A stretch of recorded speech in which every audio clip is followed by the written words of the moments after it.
지존 자의 은밀한 곳에 거하는 자는 전능하신 자의 그늘 아래 거하리로다. 내가 여호와를 가리켜 말하기를 저는 나의 피난처요 나의 요새요 나의 의뢰하는 하나님이라 하리니.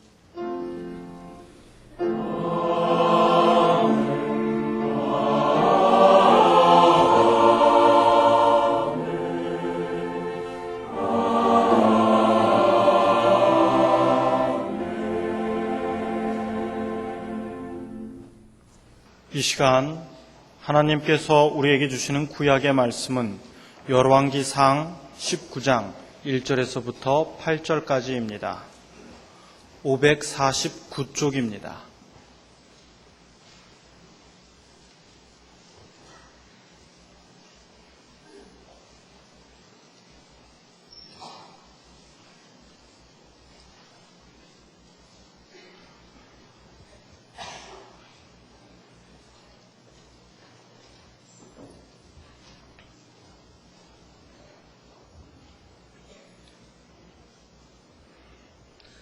아합이 엘리야의 무릇 행한 일과 그가 어떻게 모든 선지자를 칼로 죽인 것을 이세벨에게 고하니 이세벨이 사자를 엘리야에게 보내어 이르되 내가 내일 이맘때에는 정녕 내 생명으로 저 사람들 중 한 사람의 생명 같게 하리라. 아니하면 신들이 내게 벌 위에 벌을 내림이 마땅하니라 한지라. 저가 이 형편을 보고 일어나 그 생명을 위하여 도망하여 유다에 속한 브엘세바에 이르러 자기의 사환을 그곳에 머물게 하고 스스로 광야로 들어가 하룻길쯤 행하고 한 로뎀나무 아래에 앉아서 죽기를 구하여 가로되 여호와여 넉넉하오니 지금 내 생명을 취하옵소서. 나는 내 열조보다 낫지 못하니이다 하고 로뎀나무 아래 누워 자더니 천사가 어루만지며 이르되 일어나서 먹으라 하는지라. 본즉 머리맡에 숯불에 구운 떡과 한 병 물이 있더라. 이에 먹고 마시고 다시 누웠더니 여호와의 사자가 또다시 와서 어루만지며 이르되 일어나서 먹으라. 내가 길을 이기지 못할까 하노라 하는지라. 이에 일어나 먹고 마시고 그 식물의 힘을 의지하여 40주 40야를 행하여 하나님의 산 호렙에 이르니라. 아멘.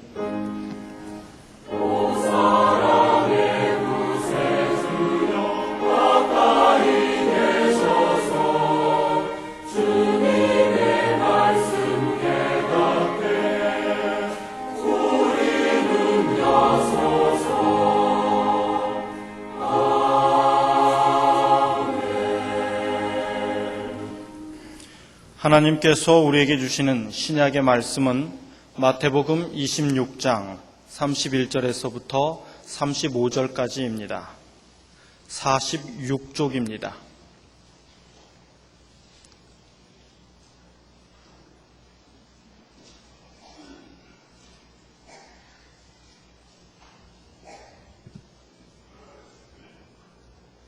때에 예수께서 제자들에게 이르시되 오늘 밤에 너희가 다 나를 버리리라.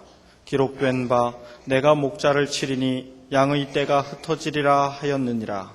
그러나 내가 살아난 후에 너희보다 먼저 갈릴리로 가리라. 베드로가 대답하여 가로되 다 주를 버릴지라도 나는 언제든지 버리지 않겠나이다. 예수께서 가라사대 내가 진실로 내게 이르노니 오늘 밤 닭 울기 전에 내가 3번 나를 부인하리라. 베드로가 가로되 내가 주와 함께 죽을지언정 주를 부인하지 않겠나이다 하고 모든 제자도 이와 같이 말하니라. 아멘. 솔로몬 왕이 세상을 떠난 후 나라는 남유다와 북이스라엘로 나뉘었는데 특히 북왕국 이스라엘의 7대 왕인 아합은 시돈 왕의 딸 이세벨과 결혼했습니다. 이것은 정치적으로는 다소 이익이 있었지만 신앙적으로는 재난의 시작이었습니다. 이세벨은 바알과 아스다롯을 섬기는 신앙을 들여오면서 하나님을 믿는 사람들에게 극심한 박해를 가했습니다. 그러자 선지자 엘리야는 아합 왕에게 내 말이 없으면 수년 동안 우로가 있지 아니하리라 하는 말을 남기고 숨어버렸습니다. 아합은 엘리야를 찾아내어 없애버리려고 온갖 노력을 다했지만 한 발에 따른 흉년이 이어지면서 나라 꼴은 말이 아니었습니다. 이런 세월이 3년이 흘렀을 때 하나님께서는 엘리야를 다시 아합에게 보내면서 그 유명한 갈멜산의 대결을 하게 됐습니다. 열왕기상서 18장 20절과 21절을 보면 아합이 이에 이스라엘 모든 자손에게로 보내어 선지자들을 갈멜산으로 모으니라. 엘리야가 모든 백성에게 가까이 나아가 이르되 너희가 어느 때까지 두 사이에서 머뭇머뭇하려느냐. 여호와가 만일 하나님이면 그를 좇고 바알이 만일 하나님이면 그를 좇을지니라 하니 백성이 한 말도 대답지 아니하는지라. 아합과 이세벨에 의해서 하나님을 믿는 신앙은 이미 다 버려버리고 그리고는 엉뚱한 거 믿는 대로 다 국민들이 그렇게 다 일치해버렸어요. 엘리야같이 대단한 분이 가서 하나님을 믿든지 그걸 믿든지 선택을 하라고 그러는데 아무도 말을 안 해요. 먼저 바알과 아세라 선지자 도합 850명으로 하여금 그들이 섬기는 신이 참신이라면 응답하도록 요구하게 했습니다. 이들은 아마도 현란한 옷을 갖춰 입고 음악에 맞춰 춤추면서 응답을 간절히 바랐지만 아무런 조짐도 없었습니다.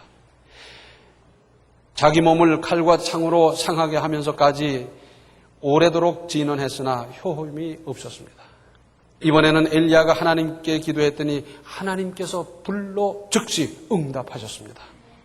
여기서 하나님만이 참 신이라는 사실이 백일하에 입증되면서 그와 대결했던 850명의 이방신을 섬기던 선지자들을 모두 없이 하고 다시 기도했더니 3년 동안 비 한 방울 구경할 수 없이 메말랐던 땅에 단비가 쏟아졌습니다. 얼마나 놀라운 일입니까? 850대 1, 숫자가 힘이 있는 것이 아닙니다. 사람들은 숫자에 속아요. 그 숫자 때문에 겁을 집어먹고 숫자에 주눅 들고 숫자로 말미암아 무슨 덜덜 떨고 그러는데 하나님이 전능하십니다. 사람의 숫자로 하나님의 능력을 이길 수 있는 일이겠습니까? 그런데 여기서부터 일은 이상하게 발전합니다. 아합 왕과 그의 왕비 이세벨이 이렇게 놀라운 하나님의 역사를 두 눈으로 똑똑히 보고 크게 깨달아서 회개하고 지금까지 자기들이 믿어오던 잘못된 신들을 다 없애버리고 신앙의 새로운 역사를 시작하고 나아가서 모든 백성까지 회개하고 돌이키도록 했더라면 오죽 좋았겠습니까? 또 그렇게 했다고 하면 나라가 새로워지고 하나님의 큰 은혜와 복이 하늘로부터 쏟아부어지지 않았겠습니까? 자기도 살고 나라도 살릴 수 있는 절호의 기회였습니다.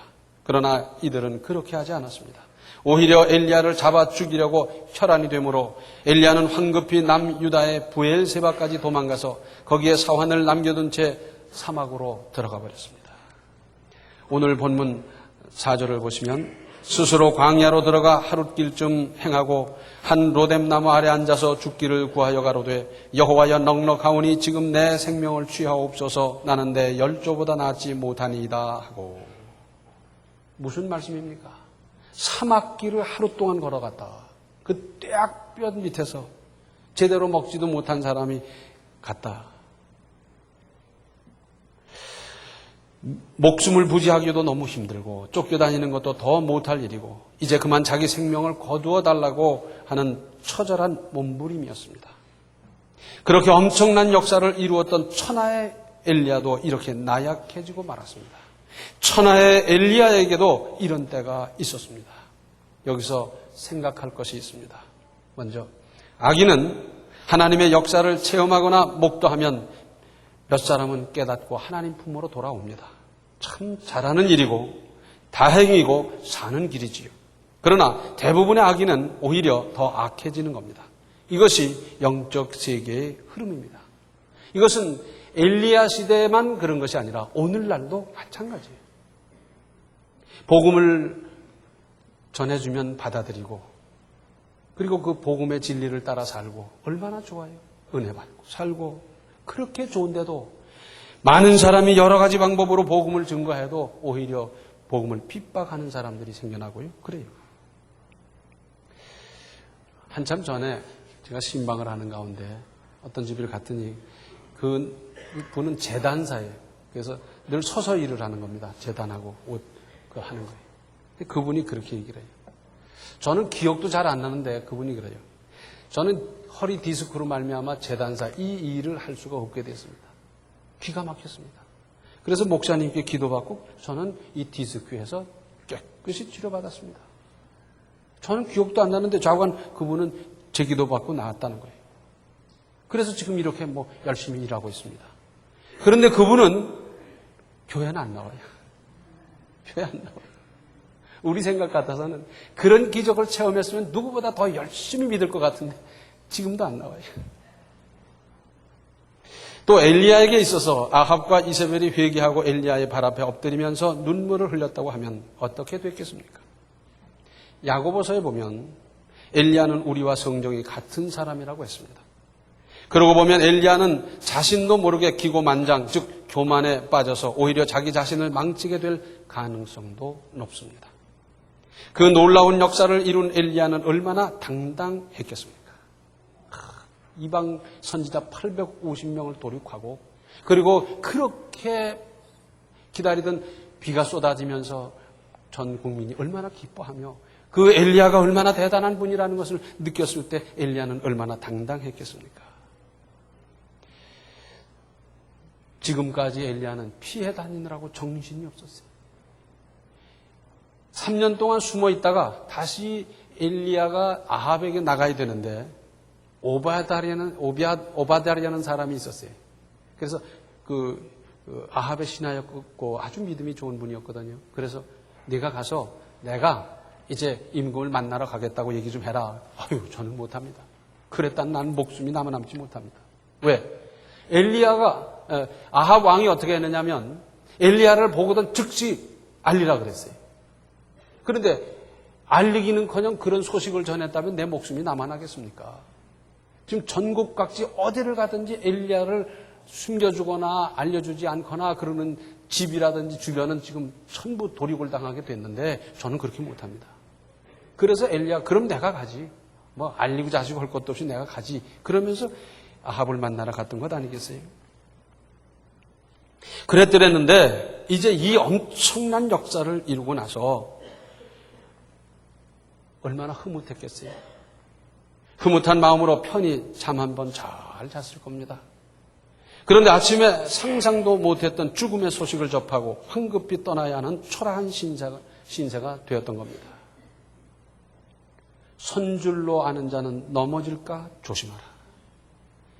믿음의 연조가 있고 믿음으로 말미암아 이룬 업적이 있고 상당히 올라가다 보면 그저 사람이 이만하면 그러고 내려다보기 쉽고 그러면 끝나는 거예요. 그때부터는 그야말로 내리막길이에요. 믿음이 있고 믿음이 자라고 믿음으로 말미암아 이룬 역사가 클수록 조심해야 됩니다. 그런데 이것은 믿음만 그런 게 아니에요. 사업도 마찬가지입니다.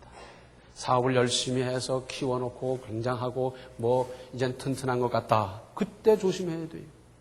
그때 조심 안 하고 그때 연구 안 하고 그때 미래를 대비하지 않고 있던 회사가 넘어진 예가 얼마나 많습니까? 이건 세계적으로 미국 같은 나라에도 얼마든지 있어요. 다른 회사들은 열심히 일하고 연구하고 무슨 밤을 새워가면서 제품을 개발하고 별걸 다 하는데 배 두드리고 그저 이만하면 하던 그런 기업들 얼마나 많이 넘어졌습니까? 그리고 기가 막히고 낙심되고 더 이상 어떻게 해볼 도리가 없어서 죽여주십시오 하는 엘리야에게 하나님께서는 음식을 날라다 주어 먹게 하시고 힘을 공급해 주시면서 계속해서 사명을 감당하도록 하시는 겁니다. 사람은 하나님 앞에서 누구도 당당할 수 없고 오로지 하나님의 은혜로 사는 겁니다. 주어진 사명은 피한다고 피해지는 것이 아니라는 사실을 우리는 깊이 그리고 똑똑히 명심해야 합니다. 또한 하나님께서 크게 들어쓰시고 그래서 전무후무한 엄청난 역사를 이루어도 사람은 아무쪼록 겸손할 일입니다. 왜냐하면 오직 하나님의 은혜로 되기 때문입니다. 그래서 비가 와도 하나님의 은혜고 비가 안 와도 그 일을 통해서 계획하시는 하나님의 섭리를 바라보면서 우리는 은혜인 줄 알고 일이 잘 되면 은혜에 더 말할 거 없고 안 돼도 그 일을 통해서 이룰 하나님의 계획, 경륜, 섭리를 생각하면서 감사하고, 이게 믿음 아니겠어요? 오늘 신약 본문 말씀을 다시 보시면 때에 예수께서 제자들에게 이르시되 오늘 밤에 너희가 다 나를 버리리라. 기록된 바 내가 목자를 치리니 양의 떼가 흩어지리라 하였느니라. 그러나 내가 살아난 후에 너희보다 먼저 갈릴리로 가리라. 베드로가 대답하여 가로되 다 주를 버릴지라도 나는 언제든지 버리지 않겠나이다. 예수께서 가라사대 내가 진실로 내게 이르노니 오늘 밤 닭 울기 전에 네가 3번 나를 부인하리라. 베드로가 가로되 내가 주와 함께 죽을지언정 주를 부인하지 않겠나이다 하고 모든 제자도 이와 같이 말하니라. 여기에 나오는 베드로의 맹세는 진심이었을 겁니다. 우리 선생님에게, 우리 주님에게 어떤 위해가 닥친다고 하면 내가 목숨 걸고 그건 막는다. 만약에 우리 주님이 세상을 떠나는 일이 있다고 하면 내가 우리 주님과 더불어 세상을 떠날지언정 나 혼자 살겠다 하겠는가? 진심이었을 거예요. 그러나 막상 살벌한 위기를 맞자 지키는 생각보다는 그냥 덜덜 떠는 사람이 되고 말았어요. 베드로가 어떤 사람입니까? 무슨 일에나 앞장서는 사람이었어요. 다른 제자들만 하더라도 예수님 말씀하시면 계산부터 하고 따져보기도 하고 뭐 여러 가지 궁리를 하고 나에게 이해관계가 어떻게 되는지 생각하고 그랬더랬는데 베드로만큼은 제가 하겠습니다. 제가 지지요. 늘 주님 말씀 앞에서 그랬던 사람이에요. 예수께서 체포될 때에는 평소에 늘 갖고 다니지 않던 칼을 가지고 주님을 지키려고 하다가 말고의 귀를 베면서 고군분투까지 했던 사람입니다. 그런데 그런 대단한 베드로가 그 맹세를 지키질 못했어요. 그러니까 자기도 자기를 모르는 겁니다. 자기도 자기를 모르는 거예요. 마태복음 26장 69절로 75절에는 이런 말씀이 있습니다. 베드로가 바깥 뜰에 앉았더니 한 비자가 나와 가로되 너도 갈릴리 사람 예수와 함께 있었도다 하거늘 베드로가 모든 사람 앞에서 부인하여 가로되 나는 네 말하는 것이 무엇인지 알지 못하겠노라 하며 문 앞까지 나아가니 다른 비자가 저를 보고 거기 있는 사람들에게 말하되 이 사람은 나사렛 예수와 함께 있었도다 하며 베드로가 맹세하고 또 부인하여 가로되 내가 그 사람을 알지 못하노라 하더라. 조금 후에 곁에 섰던 사람들이 나와 베드로에게 이르되 너도 진실로 그 당이라 네 말소리가 너를 표명한다 하거늘 저가 저주하며 맹세하여 가로되 내가 그 사람을 알지 못하노라 하니 닭이 곧 울더라. 이에 베드로가 예수의 말씀에 닭 울기 전에 네가 3번 나를 부인하리라 하심이 생각나서 밖에 나가서 심히 통곡하니라.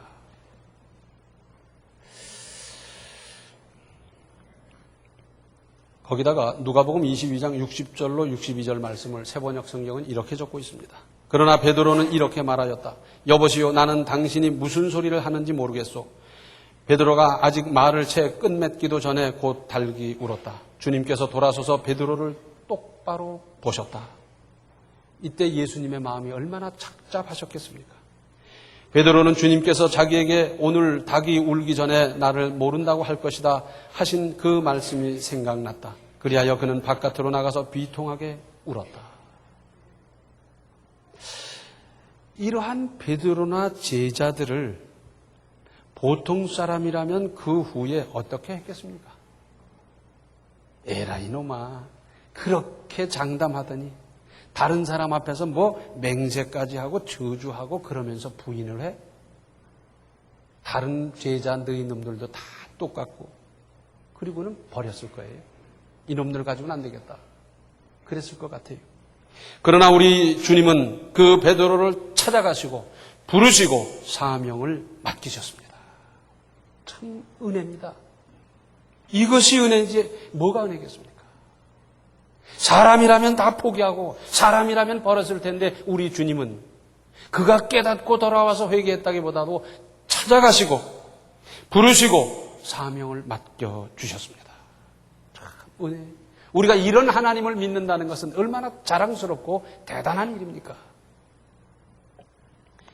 옛날 어느 군인 부대에 그 말썽꾼이 있었더라고요.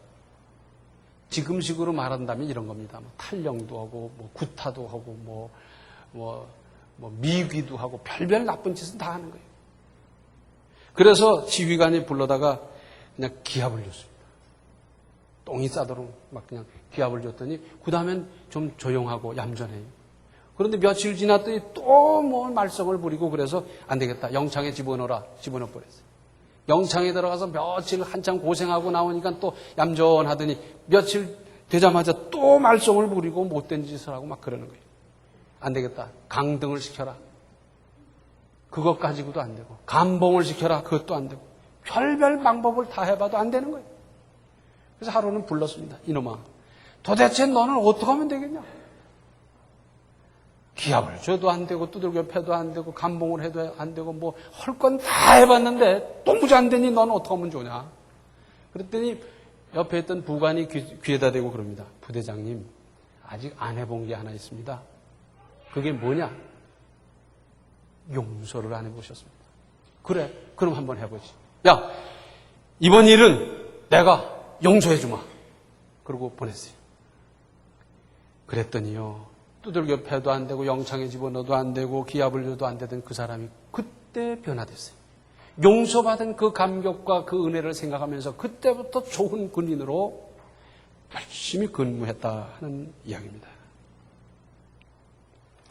우리 주님은 찾아오셔서 용서하시고 만나주시고 사명까지 주시는 분이십니다.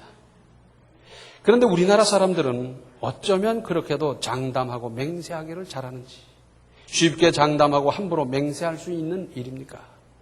구약 성경에는 맹세하지 말라는 말씀을 반복하고 있습니다.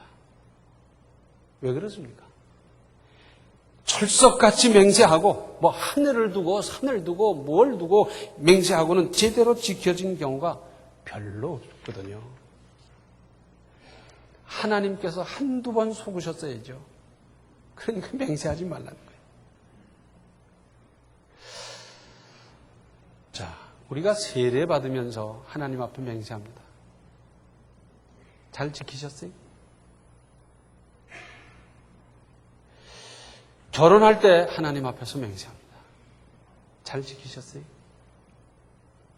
혹 막상 살아보니까 성격도 안 맞고 이상도 안 맞고 식성도 다르고 뭐 전부 달라 도무지 살 수가 없어요.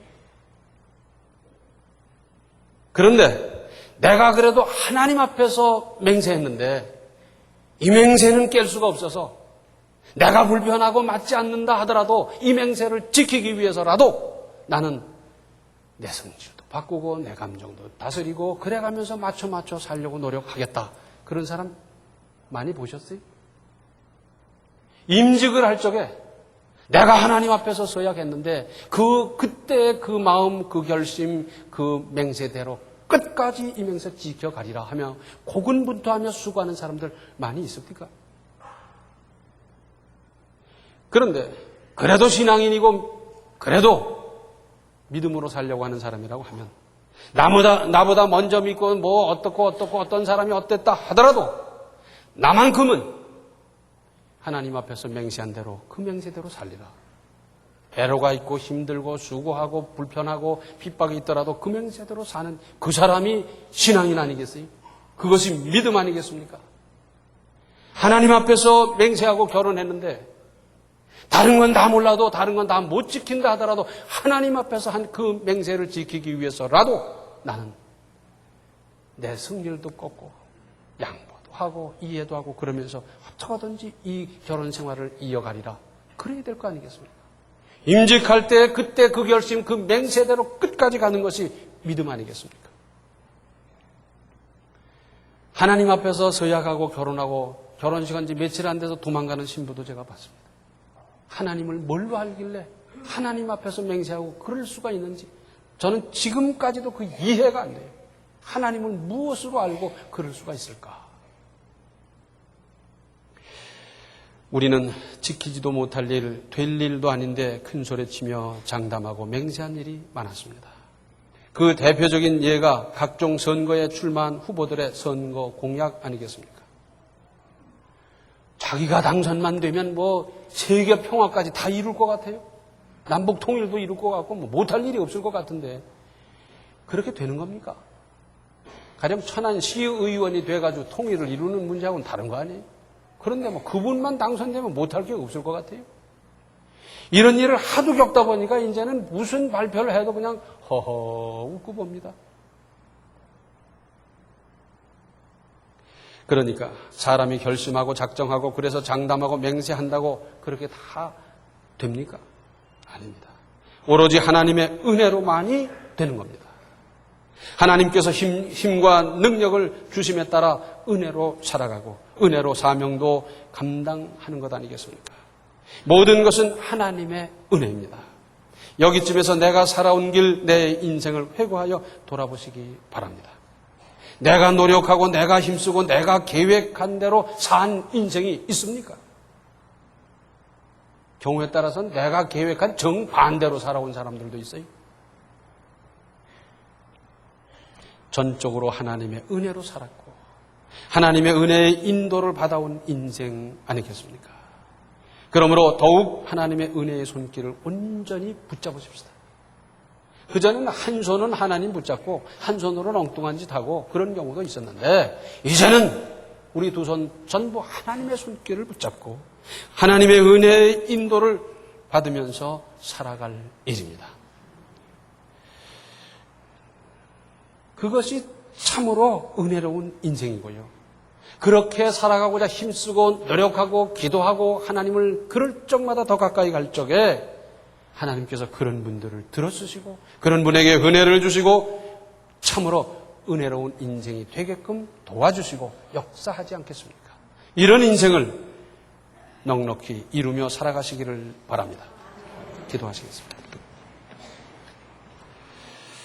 은혜로우신 아버지 하나님, 내 뜻대로 사는 인생이 아니오라 하나님의 은혜 주심을 따라서 하나님께서 사명 감당하게 하심을 따라서 사는 인생인 줄 저희들이 이제 깨달았습니다. 아버지 하나님, 지금까지 자행자지하던 모든 우리의 삶을 이제는 정리하고 이제부터는 하나님의 은혜의 손길을 붙잡고 하나님의 은혜의 인도를 받으면서 살아가는 우리의 인생 되게 하여 주시고 이제는 내가 내 인생을 주장하는 것이 아니라 내 안에 역사하시는 하나님의 은혜로 우리의 앞길을 인도하시고 계획하시고 건설하시고 이루어 주시옵소서. 이런 은혜로운 인생을 이제부터 넉넉하게 살아갈 수 있도록 도우시고 역사하여 주시옵소서. 예수님의 이름 받들어 간절히 기도하옵나이다.